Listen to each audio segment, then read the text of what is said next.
វិលាយៈមួយនេះគឺបានដំឡើងប្រើប្រាស់ជាមួយនឹងអំពូលភ្លើងឆាតវៃហើយជាមួយនឹងកុងតាក់ឆ្លាតវៃហើយចំពោះអំពូលភ្លើងឆាតវៃមួយនេះគឺយើងបានធ្វើការដំឡើងជាមួយនឹងអំពូលភ្លើង spotlight ដែលជាអំពូលភ្លើងដែលអាចបដូរពណ៌បានរហូតដល់16លានពណ៌ឯណោះហើយមូលហេតុដែលយើងប្រើប្រាស់ជាមួយនឹងអំពូលភ្លើង spotlight តែមិនបានប្រើប្រាស់ជាមួយនឹងអំពូលភ្លើង downlight ដោយសារតែអំពូលភ្លើងមួយនេះជះពន្លឺបានខ្លាំងដូច្នេះហើយវាអាចជួយលើកសម្រស់ទៅលើការរចនារបស់ផ្ទះឲ្យលេចធ្លោជាងមុនជាពិសេសទៅលើជ្រីផ្ទះនិងការដេក័រផ្សេងៗជាដើមជាពិសេសយើងអាចធ្វើការបញ្ជាតាមរយៈសំឡេងបានថែមទៀតផង Hey Google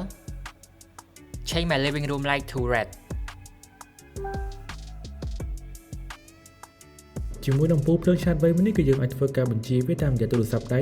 ហើយនឹងអាចប្រើប្រាស់ជាមួយនឹងអេក្រង់ឆាតវៃបានថែមទៀតផងបន្ទាប់មកទៀតគឺជាកុងតាក់ឆាតវៃដែលកុងតាក់ឆាតវៃនេះគឺវាធ្វើឲ្យអំពូលភ្លើងធម្មតាឲ្យប្រែក្លាយទៅជាអំពូលភ្លើងឆាតវៃដែលយើងអាចធ្វើការបញ្ជាបិទបើកបានគ្រប់ទីកន្លែងឲ្យតែទូរស័ព្ទដៃរបស់យើងមានអ៊ីនធឺណិតជាពិសេសវាក៏អាចប្រើប្រាស់បានជាមួយនឹងអេក្រង់ឆាតវៃបានផងដែរជាពិសេសយើងក៏បានបង្កើតជាមួយនឹង SIN អញ្ចឹងនៅពេលដែលយើងចុចទៅលើពាក្យ am out រាល់អំពូលភ្លើងទាំងអស់គឺវានឹងធ្វើការបិទដោយអូតូតែម្ដងហើយនៅពេលដែលយើងចុចទៅលើពាក្យ am in ដូច្នេះរាល់អំពូលភ្លើងទាំងអស់គឺវានឹងធ្វើការបើកដោយស្វ័យប្រវត្តិតែម្ដងជាពិសេសយើងអាចធ្វើការបញ្ជាតាមរយៈសំឡេងជាមួយនឹង Google Assistant បានផងដែរ Hey Google turn off my meeting room switch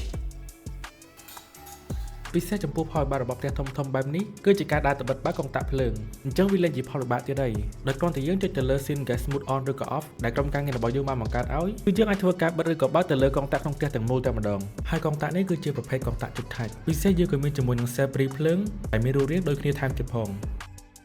ដូច្នេះបើសិនជាអ្នកទាំងអស់គ្នាចាប់អារម្មណ៍ទៅលើការដំឡើងប្រព័ន្ធ Smart Home ទៅលើផ្ទះអ្នកទាំងអស់គ្នាអាចធ្វើការឆាតតាក់ទងមកកាន់ page Digi Smart Home 2